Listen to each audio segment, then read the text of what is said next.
اللہ تعالیٰ فی القرآن المجید والفرقان الحمید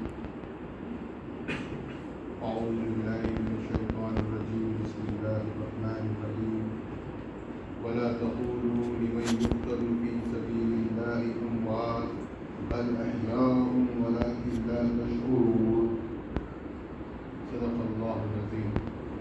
اما بعد، جیسا کہ میں نے گزشتہ کے سامنے یہ بات عرض کی تھی کہ شہادت شاہ خنویر صدیق ولایت رضی اللہ تعالیٰ عنہ کو بہت اختصار کے ساتھ آپ کے سامنے پیش کرنے کی کوشش کی جائے گی.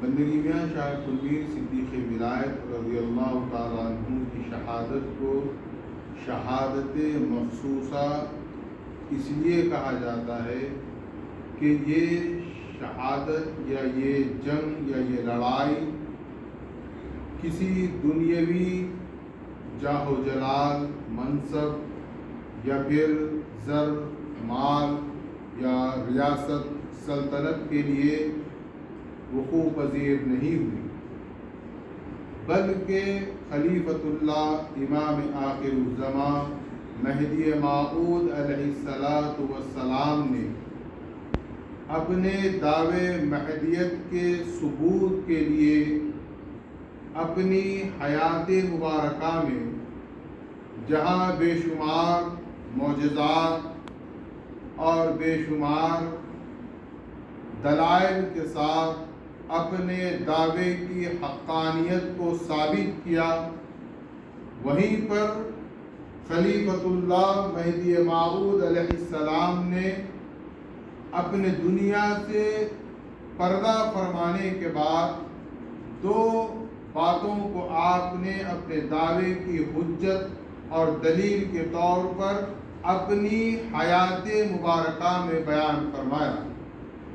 پہلی بات آپ نے یہ بیان فرمائی کہ اگر خدا نخواستہ بندہ اپنے دعوے مہدیت میں معاذ اللہ جھوٹا یا کذاب ہے تو جب خبر میں لحد میں مجھے اتار دیا جائے تو میرے کفن کو ہٹا کر دیکھنا، اگر میرا جسم اطہر خبر میں موجود رہا تو سمجھنا کہ معاذ اللہ میں اپنے دعوے میں جھوٹا ہوں، اور اگر میرا جسم اطہر نظر نہ آئے اور غائب ہو جائے تو سمجھنا کہ بندہ اپنے دعوے میں سچا ہے.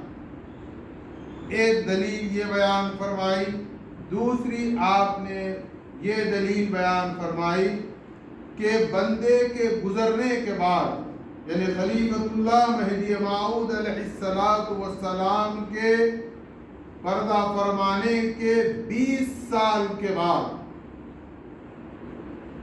بھائی خنویر کی شہادت واقع ہوگی، اور آپ نے فرمایا کہ اول روز خنویر کو پروردگار عالم فتح یاب کرے گا، اگرچہ کہ اس کے مخالف مشرق تا مغرب سارا جہاں مل کر بھی آ جائے تب بھی خنویر فتح یاب ہوگا. اور دوسرے روز یعنی دوسری لڑائی میں خنویر کی شہادت ہوگی، اور پروردگار عالم سر خنویر کو اپنی بارگاہ اقدس میں قبولیت کا شرف عطا فرمائے گا، اور خنویر کے جسم اطہر کو 3 جگہ دفن کیا جائے گا. یہ 2 باتیں آپ اس کو ملحوظ رکھیں. یہ کوئی عام آدمی، مجتہد یا محرک یا داعی یا پھر اپنے وقت کا مفسر یا محدث یا فقیہ یا عالم، وہ اس اختیار کے ساتھ ہرگز بیان نہیں کر سکتا. یہ دلائل کو بیان کرنا خود اس بات کو ثابت کر رہا ہے کہ مہدی موعود علیہ السلام خلیفۃ اللہ شان کے ساتھ ان بشارتوں کو یا ان دلائل کو یا ان پیشین گوئیوں کو بیان فرما رہے. ہر کس و ناقص کا یہ معاملہ نہیں ہوتا کہ وہ اپنے بعد زندگی میں ممکن ہے کوئی اپنی طاقت روحانیت یا اپنی قوت سے کوئی چیز کو بتا دے، ظاہر کر دے، یہ ممکن ہے، لیکن بعض اس دنیا میں ظاہری طور پر نہ رہتے ہوئے دلائل کے طور پر دو باتوں کو بیان کرنا، یہ خود اس بات پر دلالت کرتی ہے کہ میراں سید محمد مہدی موعود علیہ السلام خلیفۃ اللہ امام آخر الزمان مہدی موعود علیہ السلام۔ اب ہمارے لیے موضوع ہے دوسری جو بات آپ نے بیان فرمائی۔ چنانچہ جب مظفر بیگڑا یہ ارادہ کر لیتا ہے اور چاپانیر سے، چونکہ اس وقت گجرات کا پائے تخت چاپانیر تھا، وہاں سے وہ اپنی فوج کو روانہ کرتا ہے، اور ادھر شاہ قطبین صدیق ولایت رضی اللہ تعالیٰ عنہ، آپ شاہ قطبین کے عقیدے و ایمان کو بھی ملحوظ رکھے۔ 20 سال کا عرصہ کوئی معمولی عرصہ نہیں ہے، بہت طویل عرصہ ہے۔ ممکن ہے حادثاتی موت ہو جائے، ممکن ہے طبعی موت ہو جائے، ممکن ہے کچھ نہ کچھ ہو جائے، لیکن شاہ قطبین کو یہ پورا یقین کامل تھا کہ 20 سال میں اس دنیا پر رہوں گا اور یہ واقع شہادت مجھ سے سرزد ہوگا۔ یہ ایمان شاہ قطبین کا ہے۔ اس ایمان پر ہم 100 بار قربان۔ آج ہمارے اندر ایمان کی کمزوری ہے، ہم ایمان کو اپنے پختہ کریں، ہم شکوک و شبہات کو زائل کریں، اپنے ایمان کو مضبوط کریں۔ بہرحال جب میاں ملک بڑا مہدوی جو کہ مظفر کی فوج کے حالات دریافت کر کے بندگی میاں شاہ قطبین کو ایک خط تحریر کرتے ہیں، اطلاع دیتے ہیں کہ یہاں پر تقریباً 45,000 فوجیوں کا آپ کے مد مقابل لشکر تیار ہو رہا ہے، اور آپ ان سے جو مقابلہ کریں گے تو وہ ایک مثال دیتے ہیں کہ آپ کا ان کا مقابلہ ایسا ہے کہ آٹے میں نمک کے برابر۔ جب یہ خط بندگی میاں کے حضور پہنچتا ہے تو میاں یہ خط پڑھ کر دیکھیے آپ کیا جواب ارشاد فرماتے ہیں۔ اللہ والے اپنی شان بڑی نرالی رکھتے ہیں، ان کا ایمان و عقیدہ بڑا اعلیٰ و عرفہ ہوتا ہے۔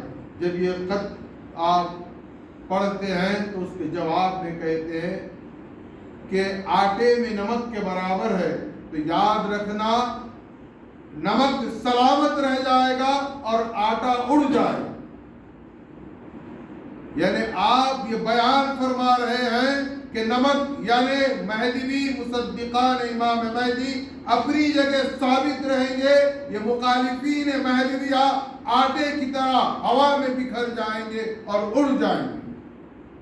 بہرحال تفصیلات میں گئے بغیر اول روز جب آپ کھامیل کے میدان میں ان سے مقابلے کے لیے سب آرا ہوتے ہیں تو ذرا آپ تصور کریں کہ سامنے 45,000 کا لشکر جرار، گھڑ سوار بھی ہیں، ہاتھی بھی ہے، ایک بہت بڑا لشکر اپنے ساتھ ہے، اور ادھر کتنے ہیں تو بیان کیا جاتا ہے کہ تقریباً 200 افراد کی جماعت۔ میاں کی قیادت میں کتنے ہیں؟ 200 افراد۔ اور یہ بندگی میاں نے اس میں لوگوں کو چن چن کر شریک کیا ہے، بعض کو آپ نے خود روکا ہے۔ یہ کوئی جنگ معمولی جنگ نہیں تھی، یہ جنگ بدر ولایت ہے۔ بہرحال جب آپ میدان میں آئے تو مورخین یہ کہتے ہیں کہ بندگی میاں شاہ قطبین صدیق ولایت کے فرزند ارجمند حضرت بندگی میاں سید محمود سیدنجی خاتم المرشدین نواسہ رسول میاں کے گھوڑے پر آپ کے سامنے سوار رہتے ہیں، یعنی شاہ قطبین اپنے فرزند کو اپنے سامنے بٹھا لیتے ہیں۔ اب جیسے ہی یہ گھوڑا میدان میں پہنچتا ہے، تصور کریں آپ کہ 45,000 اسلحہ سے پوری طرح تیار ہے، لیکن کسی میں یہ ہمت نہیں ہوتی کہ ان پر حملہ کر سکے. اور لوگ تعجب کرتے ہیں کیا بات ہے کہ لشکر آگے نہیں بڑھ رہا ہے, اونٹ, ہاتھی, گھوڑے اپنی جگہ ساکت و صامت ہے, کسی پر یہ جرت نہیں ہو رہی ہے کہ وہ آگے بڑھے, سب بالکل ہیبت زدہ ہیں. تو شیخ المیر اپنے فرزند ارجمند میاں سید محمود سیدنجی خادم المرشدین سے فرماتے ہیں کہ بیٹا آپ اندر چلے جاؤ, تمہاری نگاہوں کی کیفیت کا یہ عالم ہے کہ ان پر وہ رعب دبدبہ طاری ہو گیا ہے کہ یہ ہمت نہیں کر پا رہے.